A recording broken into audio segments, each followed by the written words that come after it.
Muito bem, pessoal, sejam todos muito bem-vindos aqui a mais um vídeo no Dois Cafés na Europa. Como vocês sabem, para o vídeo funcionar aqui tem que dar um like, tem que curtir o vídeo. Isso é muito importante aqui para o desenvolvimento do próprio material e também do canal. Quero agradecer também aos membros do canal. Caso você queira se tornar membro, também será muito importante para nós, assim como lá no Andemo, onde temos quase uma centena de membros. Aqui nós estamos iniciando a nossa jornada e vai ser muito interessante tê-los aqui conosco. Vocês cliquem ali no botão Seja Membro, onde tem todas as informações necessárias sobre a funcionalidade, sobre o que nós oferecemos e também como você pode assinar e também cancelar quando quiser. Bom, pessoal, quero falar aqui sobre o referêndum que aconteceu aqui na Itália no domingo e na segunda-feira. Olha só, isso é um fato curioso, né? Aqui normalmente as eleições acontecem em 2 dias, acaba tendo um espaço mais abrangente, né? Um espaço de votação, e aí todo mundo pode chegar e votar em alguma hora. Não foi o que aconteceu aqui no referendo e não é o que acontece na maioria das eleições aqui na Itália. Infelizmente, a presença dos eleitores está cada vez menor.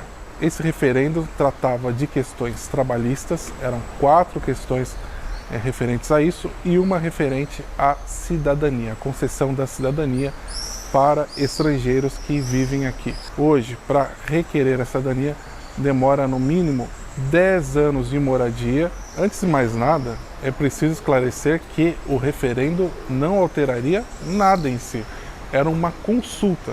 A partir dessa consulta, o tema ia ser levado a plenário. Esse referendo ele foi idealizado pela oposição. Isso acabou entrando na esfera política. O governo, liderado por Giorgia Meloni, resolveu tirar o seu time de campo. Resolveu não debater, incentivar as pessoas a não irem votar. Se o referendo não atingisse o quórum, que seria 50% mais 1, ele não teria validade, seja lá qual fosse o resultado. Foi o que aconteceu, porque o quórum foi de 30,6% de participação. Muito longe, né, desse 50% mais 1, então ele foi anulado. E aí a situação, né, o governo sempre ignorou isso, né, ao longo do tempo. Chegou no ponto que a Giorgia Meloni foi até a sessão de votação, não votou, apenas se apresentou lá, não pegou as cédulas, e aí isso ficou algo assim como um deboche à democracia. E aí também outros partidos não se manifestaram, ou então se manifestaram no tom de deboche, como foi o caso do Força Itália, que colocou uma imagem nas suas redes sociais dizendo que nós não postamos nada esse final de semana porque estamos na praia, né? Fizeram lá uma imagem na inteligência artificial e fizeram errado ainda, porque fizeram uma imagem de uma piscina, como vocês estão vendo. Bom, mas isso não importa. Claro que ninguém é obrigado a votar, como não deve ser em nenhum local. Isso eu acho algo muito bom aqui na Itália. No entanto, o representante político máximo do país debochar da democracia, debochar de uma consulta popular, para mim não foi algo muito republicano. Ela poderia até dizer, como sempre disse, que não concorda. Aí você vai lá e vota não, porque o referendo não era simplesmente para você ir lá assinar algo e simplesmente você está concordando. Você tem a opção, sim e não. Apesar desse boicote institucional, de muitas pessoas realmente não terem ido votar por ideologia ou sei lá por preguiça, vamos ver o lado positivo disso. 14 milhões de italianos foram às urnas. Então, vamos dizer assim que se resiste a alguma coisa da democracia. Então vamos a alguns dados aqui. Na Toscana e na Emília-Romanha, os dados aqui de participação chegaram a quase 39%.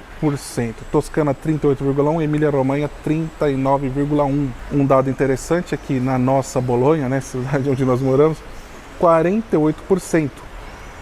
Não seria também o quórum suficiente, mas foi um dos índices mais altos da Itália, em uma cidade que não é pequena. Então esses dados mostram que a Emília-Romanha e a Toscana foram as regiões com altos índices de presença, né? Apesar de também não atingirem o quórum. Mas é um dado interessante que são regiões governadas historicamente pelo centro-esquerda já há muito tempo. Vou colocar para vocês aqui algumas vozes que se posicionaram exatamente desses locais que nós estamos falando. O Matteo Lepori, que ele é prefeito de Bolonha, né, síndaco de Bolonha, ele disse assim: Mais de 14 milhões votaram. Isso é um ato de amor pela democracia. O governo jogou na defesa, mas não se ganha legitimidade pedindo silêncio, onde o desinteresse virou padrão. Algumas regiões reagiram, outras se expressaram nessa desmobilização total.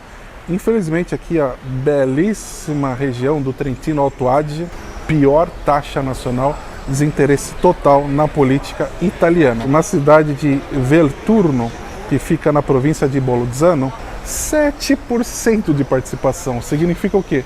Que um grupo de WhatsApp foi lá e resolveu votar. Campania, Calábria, Sicília, Basilicata, abaixo da média também. O Sul mostrou, mais uma vez, baixíssimo interesse pela política nacional. Marche, Lazio e Úmbria mal passaram dos 30%. Centro-Norte, um pouco mais engajado, o Sul mais apático. Isso foi esse ciclo, né, que se repete em todas as votações. Mais uma fala aqui do Stefano Bonattini sobre os próximos passos. Os referendos têm limites. Agora é nossa responsabilidade apresentar propostas construtivas para quem votou e para quem ficou em casa por desconfiança. Trabalho, direitos, renda, cidadania, isso precisa estar no centro de um novo projeto político. E quem nasce e cresce na Itália deve ser italiano. Essa é a ideia do centro-esquerda. Então, nessas 4 questões trabalhistas, as pessoas votaram para que houvesse uma discussão sobre o tema. Na questão da cidadania também, mas não foi algo de lavada, foi algo ainda que os italianos se dividem muito sobre esse tema, sobre a concessão da cidadania, né, no caso da naturalização para os imigrantes que vivem aqui há 10 anos. Isso ia passar de 10 para 5 anos. Há uma série de requisitos que precisam ser preenchidos, não é simplesmente que a pessoa vai no balcão pedir a cidadania e depois desses 10 anos ainda precisa esperar a resolução, como eu disse. Isso tudo representa uma falência do Estado em vários sentidos. Por quê? Como há uma burocracia muito grande aqui na Itália, para os documentos, permesso de soggiorno, isso, aquilo, a cidadania é uma segurança para essas pessoas. Então, se houvesse algo muito mais desburocratizado, com certeza não teriam tantos pedidos de cidadania e essa discussão talvez nem existiria. Ocorreu esse descaso do centro-direita e também um trabalho muito ruim do centro-esquerda que queria que esse tema fosse a plenário a discussão. Não se viu muito debate, não se viu muita divulgação. Eu acredito que os temas eram complicados, assim. Na cédula tinha as informações assim enormes sobre o tema e que não são fáceis das pessoas entenderem, assim. Inclusive jornalisticamente também as TVs falaram pouco, isso foi muito ignorado, ou um descaso nacional, né? Então, com certeza, o centro-esquerda anda trabalhando muito mal, eu acho que não anda muito coeso também, tem que melhorar muito o diálogo com as pessoas, não só nas redes sociais, mas aqui no dia a dia. Pesa-se também o desinteresse, como eu disse, do italiano em geral, pelos órgãos democráticos, pelas votações em geral, não só aqui a questão do referendo, mas normalmente os índices são baixíssimos, né, nos últimos anos, porque há um descrédito político. O italiano parece que não tem muito interesse, muitas vezes, na mudança. A questão da cidadania é um tema sempre controverso, mas é o que nós achamos aqui, que o italiano também não se interessa muito por isso,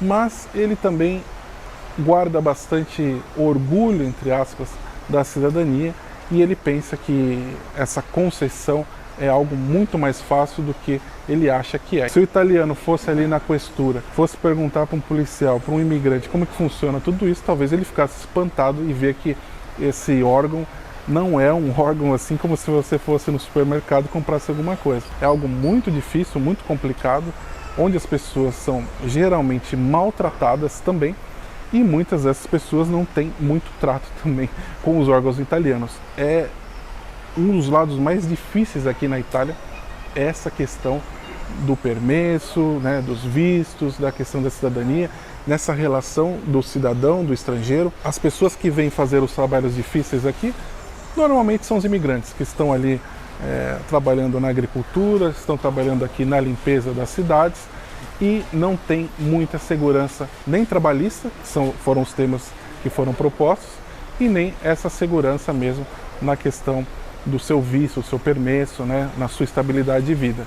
Então é algo que não interessou o italiano, mas ao mesmo tempo alguém precisa fazer isso para ele. Eu acredito ser algo muito reduzido por parte das pessoas não olharem os direitos deles, porque é o país que não se desenvolve, é o país que fica atrasado, é o país que fica aquém de outros países aqui da Europa em várias questões dos direitos civis, né? Isso dá uma outra discussão, dos direitos trabalhistas, da economia que não roda para outras pessoas, esses que não vão votar, né?